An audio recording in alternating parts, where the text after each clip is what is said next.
নমস্কার বন্ধুরা, দিদুরানী blog channel তোমাদের সকলকে স্বাগত। বড়দের প্রণাম, ছোটদের অনেক অনেক ভালোবাসা দিয়ে আজকের ভিডিওটা শুরু করলাম। তো দেখো বন্ধুরা, সকালবেলা উঠেছি, শরীরটা খুব একটা ভালো নেই, তো হাসপাতালে যাবো করে যাওয়া হচ্ছে না, সে অনেকটা দূর পিজি। তো যাই হোক, এখন আজকে সকালবেলা উঠে আমি কাজ সারলাম। সকালবেলা উঠে মোটামুটি হয়েছে কাজ সারা, ঘর পরিষ্কার সব হয়ে গেছে। রান্নাঘরে চলে এসেছি। রান্নাঘরে এসে পটল আলু কুমড়ো দিয়ে একটা তরকারি করেছি, রুটি করেছি।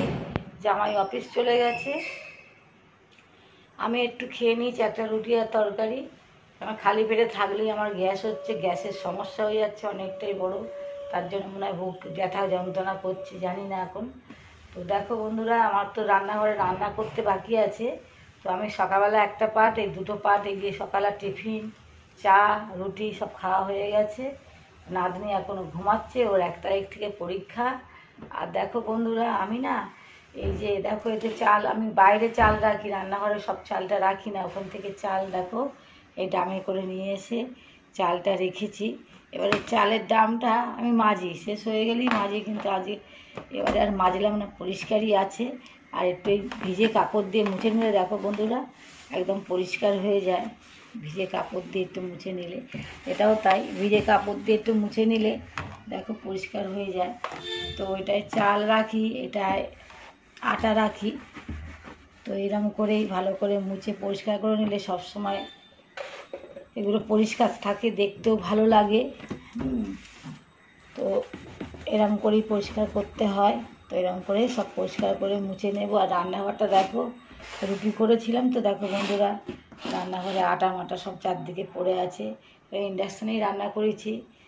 আর কী বলবো, আর দেখো, আর এইগুলো আমি ফ্রিজে ঢোকাইনি বলে অনেকগুলো সবজি মানে পটল নষ্ট হয়ে গেছে, পটলগুলো ফেলে দিলাম। আর এখানে যা আছে আজকে রান্না করে নেব।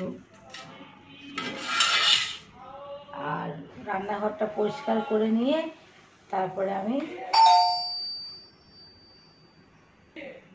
দাঁড়াও বন্ধুরা, কে এসছে দেখছি, কে? তো বন্ধুরা দেখো, মাসে একবার মাজলেই হয়।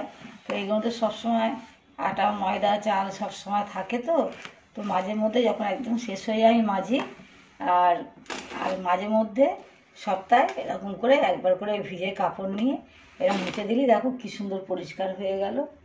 আর মাসে একবার করে মাজলে পরিষ্কার থাকে সবসময়। তারপরে তো হাত দিয়ে চাল টাল বার করা হয়, আটা বার করা হয়, দামটা একটু নোংরা হয়ে যায়। তো ওই জন্য একটু মুছে নিলে সপ্তাহে তাহলে এগুলো পরিষ্কার থাকে। তো তোমরা সবাই জানো বন্ধুরা, তা আমি যেটা করি সকালবেলা মানে প্রত্যেক দিন কাজ, সেটাই তোমাদের সাথে শেয়ার করতে পারি না গো বন্ধুরা। শরীরটা খুব খারাপ যাচ্ছে কদিন। তো দেখো এগুলো পরিষ্কার হয়ে গেল। এবার রান্নাঘরে কটা বাসন আছে, বাসনগুলো মাজবো, রান্নাঘরটা মুছবো, মুছে আমি স্নানে যাবো। আর কটা আছে জামা কাপড়, ওটা মেশিনে কাচতে দিয়ে দেবো, মেশিনে কাচতে দিয়ে। আর এই দেখো এইখানটা এরকম করে রাখি। তো বন্ধুরা দেখো, ওইদিকে সব ডাব্বাগুলো সব মাজা মানে পরিষ্কার হয়ে গেল, মুছে নিলাম। এবারে সমস্ত বাসন দেখো, কি কাজ দেখাবো তো বলো বন্ধুরা, তোমাদের কি কাজ দেখাবো? তো বন্ধুরা সবাই এই একই কাজ সবাই সংসারে করে, আমি ভালো ব্লগ দিতে পারি না বন্ধুরা, ঘর মোছা এ সমস্ত দেখাতে পারি না, বাসন মাজা আমার দেখাতে পারি না। আমি তো এই দেখো চেয়ারে বসে আছি, এই বসে বসে বাসনগুলো সব মাজবো, দেখো কত বাসন। আর দেখো তোমাদের বললাম না, এই এরকম একটা দুটো করে খালি হলেই, একটু নোংরা হলে তখন মাজি, মাসে একবার মাজলে পরিষ্কার থাকে। আর সপ্তাহে মুছে নিলে পরিষ্কার থাকে। দেখো এই সব সমস্ত বয়ামগুলো মাজবো। তারপরে বাসনও পড়েছে, দেখো বাসনও পড়েছে, এই সমস্ত সব মাজা ধোয়া করে দেখো এই বাসনগুলো সব ধুয়ে নেবো। আর রান্নাঘরটা নিচে পরিষ্কার করবো, মোছামুছি করে তারপরে আমি ওয়াশিং মেশিনে জামা কাপড় কাচতে দিয়ে বাথরুম ধুয়ে চান করে তারপরে পুজোটা করবো। বন্ধুরা সঙ্গে থাকো আর প্লিজ ভিডিওটা পুরো দেখো। একই কাজ কি দেখাবো বলো না, সবাই তো একই কাজ করে বন্ধুরা, এগুলো কি ভিডিও করে দেখাবো বলো তো? ঘর মোছা, বাসন মাজা, বোতল পরিষ্কার, বোতল এই হেনা তেনা। তাও তোমাদের একটু দেখালাম যে আমি কি করি। খোঁড়া মানুষ, খুঁড়িয়ে খুঁড়িয়ে চলি, হাঁটি। কেন এটা পড়ে গিয়ে, আমার জন্মগত খোঁড়া নয় বন্ধুরা, আমি পড়ে গিয়ে আমার পায়ে খুব লেগে গেছে। মানে আমি শ্বশুরবাড়ি যখন আমার ছেলে মেয়ে খুব ছোট ছোট ছিল, স্কুলে গড়িয়াহাটে আমার মেয়ে পড়তো, কসবা, তো ছেলে পড়তো বালিগঞ্জ ব্রিজের ওখানটায়, সত্যভামায়। তো ওখানে তাড়াতাড়ি করে স্কুলে যাব, এ করবো, সংসারে একা কাজ কম্ব সব একা সারা। তখন গ্যাস ছিল না বন্ধুরা, ওই কেরোসিন তেলেই রান্না হতো। কেরোসিন তেল সেই লাইন দিয়ে ব্ল্যাকে তেল তুলতে হতো। অনেক খাটুনি পরিশ্রম জীবনে করেছি গো বন্ধুরা। তো সেই তাড়াহুড়ো করে উঠতে গেছি। আমি তো প্রত্যেকটা সিঁড়ি পা দিয়ে দিয়ে উঠতাম না, তখন খুব রোগা ছিলাম। আমি একটা মানে দুটো সিঁড়ি ছেড়ে ছেড়ে আমি পা দিয়ে টপকে টপকে উঠতাম। আর নামার সময় এমনভাবে নামতে গেছি, এই যে পড়ে গেছি স্লিপ করে, সেই যে পড়ে গেছি কোমরে লেগেছিল, চিন চিন চিন চিন করতো কোমরটা। তারপরে আমি রান্না করছি, একবার বসছি একবার উঠছি। তো আমার কর্তামশাই বলছি, কী হয়েছে তোমার, এরকম করছো তুমি? আমার না কোমরটা খুব ব্যথা করছে। আর আমার তো আগাগোড়াই হাসপাতালে গেলে না আমার কেমন যেন একটা হয়, শরীর অসুস্থ লাগে, মানে আরও যেন শরীরটা খারাপ হয়ে গেছে। ওই জন্য আমি হাসপাতালে আর যাই না, প্রাইভেট ডাক্তারই দেখাতো। তো ভাগ্য খারাপ, ওকেও আমি খুব সহজে কম বয়সে আমি হারিয়ে ফেলেছি। তো তোমাদের সাথে একদিন শেয়ার করবো বন্ধুরা। এখন হচ্ছে গিয়ে কি বলবো, জীবনে অনেক কষ্ট অনেক দুঃখ দিনগুলো পেরিয়ে এসেছি। তো যাই হোক বন্ধুরা, আমার পাশে থেকো, সঙ্গে থেকো। আর তোমরা আমাকে বন্ধু করে আবার চলে যাচ্ছে। তোমাকে আমি যখন বন্ধু করে নিচ্ছি, তোমরা যারা আছো, অনেক বন্ধুরা আমার সাথে আছে। দেখো আমার সাবস্ক্রাইবার কত হয়েছে, 309 জন। তার মধ্যে প্রচুর কেটে যাচ্ছে, অনেক সাবস্ক্রাইবার কেটে যাচ্ছে, জানি না কেন।